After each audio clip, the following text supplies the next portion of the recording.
Welcome to this comprehensive guide on the life cycle, care, and training of the crested goshawk. Today, we will cover everything from their natural habitats to feeding a growing baby. We will also explore their wild hunting techniques and the intense dedication required for training. Understanding these dynamic raptors requires looking closely at their evolutionary design and survival traits. Let us begin by exploring the wild world they naturally call home. The crested goshawk, scientifically known as Accipiter trivirgatus, is a medium-sized bird of prey. They are native to the tropical and subtropical forests of southern and southeastern Asia. Unlike open-country eagles, these goshawks are specially built for dense, heavily wooded environments. They thrive in primary rainforests, woodlands, and even low-lying hills.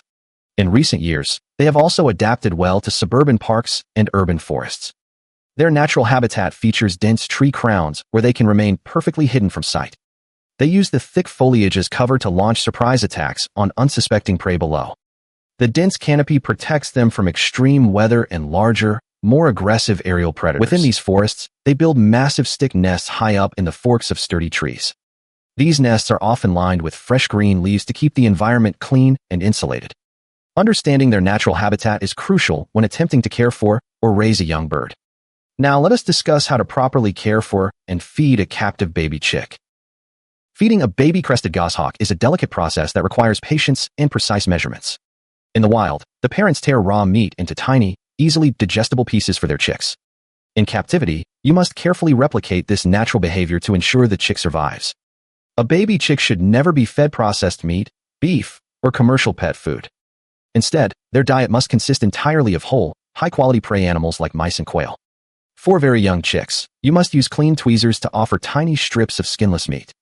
This meat must be warmed up to match the natural body temperature of wild prey. Cold food can shock the chick's sensitive digestive system and lead to fatal crop stasis. As the chick grows older, you should gradually introduce tiny crushed bones and soft fur. These elements provide the vital calcium and roughage required for healthy skeletal and feather development. Chicks have incredibly fast metabolic rates and require feeding every 3 to 4 hours. Always monitor the bird's crop, which is the storage pouch located at the base of its throat. Never feed a baby goshawk if its crop is still full from the previous meal. Wait until the crop empties completely to prevent dangerous sour crop infections from developing. Cleanliness is also absolutely vital to protect the chick from harmful bacteria and parasites. Always wash your hands and sterilize your feeding tools thoroughly before and after every single meal. Hydration is usually obtained directly from the fresh juices present in raw, moist meat. If the weather is exceptionally hot, you can lightly dip the meat into clean water. This simple technique provides just enough extra hydration without flooding the bird's fragile respiratory system. As the bird matures, its dietary preferences expand to mirror those of adult wild goshawks. Let us dive into what these powerful birds love to hunt and consume in the wild. Crested goshawks are strictly carnivorous apex predators with a highly varied, opportunistic diet. They are built to target a wide assortment of small to medium-sized forest animals. Their absolute favorite meals consist of smaller forest birds like pigeons, doves, and local songbirds. They also frequently hunt small mammals, including tree squirrels, rats, and flying foxes. Because they live in warm, humid tropical climates, reptiles are a major part of their diet. They are exceptionally skilled at snatching tree-dwelling lizards, geckos, and even small forest snakes. On rare occasions, they will even capture large insects, frogs, or bats flying at dusk.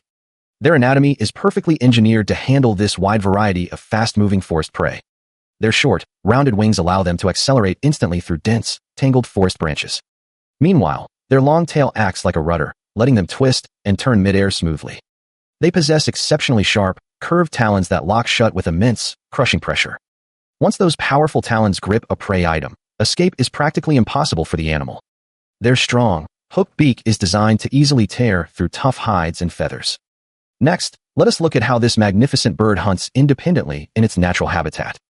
The crested goshawk relies heavily on the element of surprise when hunting for food. They do not soar high in the open sky like large eagles or falcons do. Instead, they practice a classic predatory behavior known as the sit-and-wait ambush method. The goshawk will sit quietly on a hidden branch inside the thick forest canopy. Thanks to their streaked and barred brown plumage, they blend in perfectly with the tree bark. They will remain completely motionless for long periods, scanning the forest floor and nearby trees. Their large, bright yellow eyes can spot the slightest twitch of a lizard's tail from far away. Once a target is spotted, the goshawk drops silently from its perch to initiate the attack. It uses the thick trees to hide its approach, keeping out of the prey's line of sight. With a sudden burst of speed, it maneuvers deftly around branches and strikes with precision. They are also highly adept at chasing birds through the air in short, intense pursuits. They can dive rapidly downward or cut sharply sideways to intercept an animal trying to flee. If the prey runs into thick ground brush, the goshawk will sometimes pursue it on foot. They will use their long legs to reach into deep crevices and pull out hiding rodents. After a successful catch, they carry the food to a quiet, elevated branch to consume it. They pluck feathers or fur cleanly away before consuming the meat to ease their digestion. This brilliant combination of stealth, patience, and explosive speed makes them highly efficient wild hunters. Training a captive crested goshawk requires utilizing these exact same natural, deep-seated instincts safely. Let us transition into the complex, highly regulated art of training a young bird. Training a crested goshawk requires strict adherence to legal regulations and traditional falconry practices. Raptors are protected worldwide, meaning you must obtain proper permits and licenses before keeping one. The first step in training is building a solid foundation of trust, known as manning. Goshawks are naturally nervous, high-strung birds that can easily panic around strange human movements. You must spend hours sitting quietly with the bird on your thick leather falconry glove. Avoid making sudden movements, loud noises, or direct eye contact, which can terrify the bird. During this initial phase, the bird learns that the glove is a safe, stable perch. They also learn that you are a provider of food rather than a dangerous predator. Once the bird rests calmly on your glove, you can begin basic weight management protocols. Weight management is the absolute single most important aspect of training any bird of prey. You must use a highly accurate digital scale to weigh the goshawk daily before feeding. If a bird is too heavy, it will ignore you completely because it is not hungry. If it is too thin, it will become dangerously weak, lethargic, or severely ill. The goal is to find the perfect target weight where the bird is healthy yet motivated. At this ideal weight, their natural hunting drive encourages them to cooperate with you for food. When this motivation is established, you can begin the next phase, hop to the glove training. Place a small, enticing piece of meat on your glove and hold it a few inches away. Simultaneously blow a distinct training whistle to associate the sound clearly with receiving a reward. Hungry birds will quickly take a small hop onto the glove to grab the meat reward. As the bird finds success, you can gradually increase the distance over several training days. Eventually, the bird will fly enthusiastically across an entire room the moment you blow your whistle. Always conduct these early flight training sessions indoors or inside a secured outdoor aviary. This prevents the bird from flying away prematurely before the training bond is firmly locked in. When moving outside, you must utilize a long, lightweight safety training line called a creance. The creance attaches securely to the bird's leather anklets, which are legally known as jesses. This long line allows the bird to practice flying outside over much longer distances safely. If the bird panics or gets distracted, the line safely prevents it from escaping into trees. You will continue practicing outdoor creance flights until the bird responds instantly to every whistle. Only when responses are flawless should you consider flying the bird completely free without lines. Free flight is the ultimate goal, but it carries a high risk if weight control is incorrect. Next, you can introduce a traditional training tool called a falconry lure. A lure is a padded leather object shaped roughly like a bird or small rodent. You tie a fresh piece of meat to it and swing it gently along the ground.